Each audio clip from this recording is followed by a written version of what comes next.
Second question है write short notes on. पहला है right to equality. Right to equality जो है एक फंडामेंटल राइट है जो कि कॉन्स्टिट्यूशन ऑफ इंडिया में प्लेस की गई है अंडर आर्टिकल 14 टू आर्टिकल 18। ये गारंटी करती है कि हर सिटीजन जो कंट्री का है वो लॉ के सामने बराबर है और उसको भी जो है उतना ही लॉ का प्रोटेक्शन मिलेगा बिना किसी भेदभाव के, चाहे वो रिलीजन, रेस, कास्ट, जेंडर या प्लेस ऑफ बर्थ के आधार पर। बिना किसी भेदभाव के वो कानून के सामने उसको जो है पूरा न्याय दिया जाए।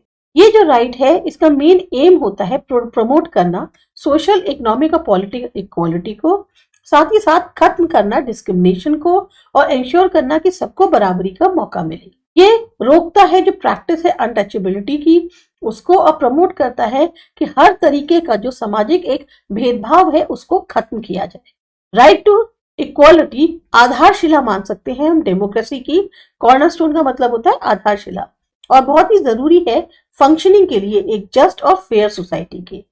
ये नागरिकों को सशक्त करता है कि वो जस्टिस डिमांड कर सके और होल्ड कर सके उन लोगों को जो इन पोजीशंस में है पावर की, कि उनकी अगर बाई चांस कोई एक्शन वो गलत करते हैं तो उनकी फिर जवाबदेही बनती है। दूसरा है राइट टू कॉन्स्टिट्यूशनल रेमेडीज।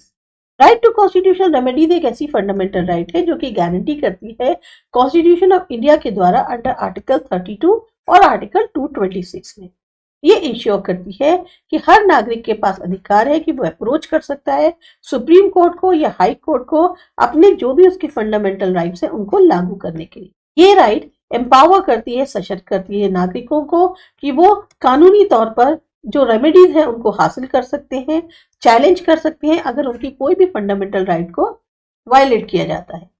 ये इंश्योर करती है कोर्ट के पास पावर है कि वो रिट इशू कर सकता है, ऑर्डर या डायरेक्शंस किसी भी इंसान को, अथॉरिटी को, गवर्नमेंट को, कि वो जो है फंडामेंटल राइट्स को एनफोर्स करे, लागू करे।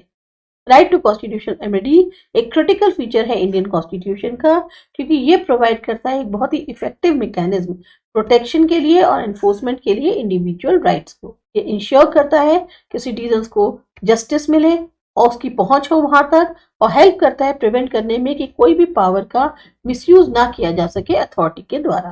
राइट टू कॉन्स्टिट्यूशनल रेमेडी एक सेफगार्ड के तौर पर एक्ट करता है।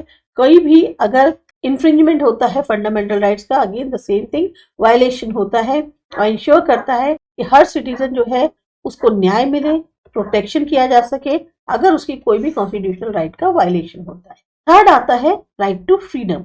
राइट टू फ्रीडम एक फंडामेंटल राइट है जिसे गारंटी किया गया कॉन्स्टिट्यूशन ऑफ इंडिया के द्वारा अंडर आर्टिकल 19 टू आर्टिकल 22। इसमें बेसिक फ्रीडम गारंटी किया गया है हर नागरिक को कंट्री के, जैसे freedom of speech and expression, assembly, practice any religion या freedom to freely move throughout the country.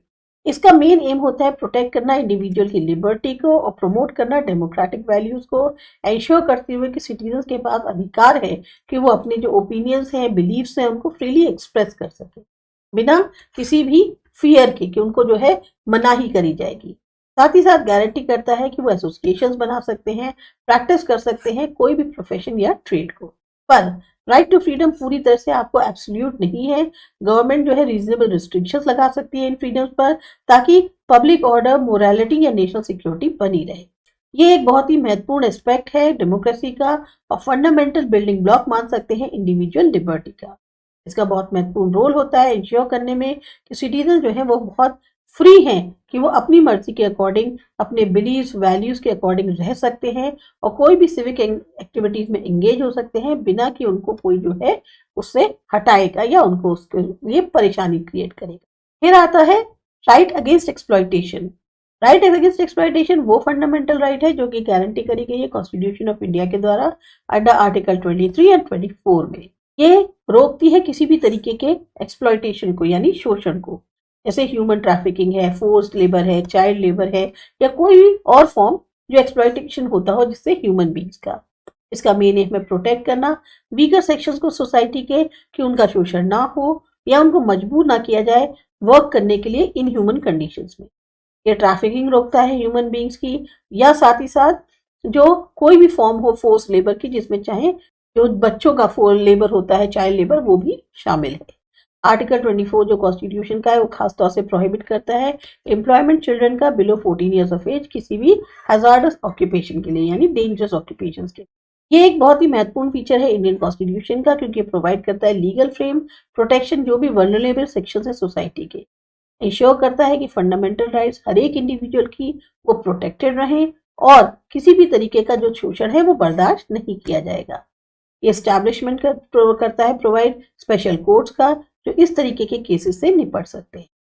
तो कह सकते हैं कि राइट अगेंस्ट एक्सप्लॉयटेशन प्रमोट करता है सोशल जस्टिस और प्रोटेक्ट करता है डिग्निटी हर एक इंडिविजुअल की, रोकने की तरह से किसी भी फॉर्म का एक्सप्लॉयटेशन या कोएर्शन अगर होता है तो उसे रोकने का काम राइट अगेंस्ट एक्सप्लॉयटेशन करता है। ये बहुत ही महत्वपूर्ण पहलू है जस्ट और फेयर सोसाइटी। फिर आता है directive principles of for economic policy. अब डायरेक्टिव प्रिंसिपल्स जो होते हैं ये इकोनॉमिक पॉलिसी से जो संबंधित होते हैं, बेसिकली कुछ फंडामेंटल प्रिंसिपल्स जो हैं उनको बताते हैं जो कि गवर्नमेंट को फॉलो करने चाहिए जब वो पॉलिसीज बना रही होती है इकोनॉमी से रिलेटेड।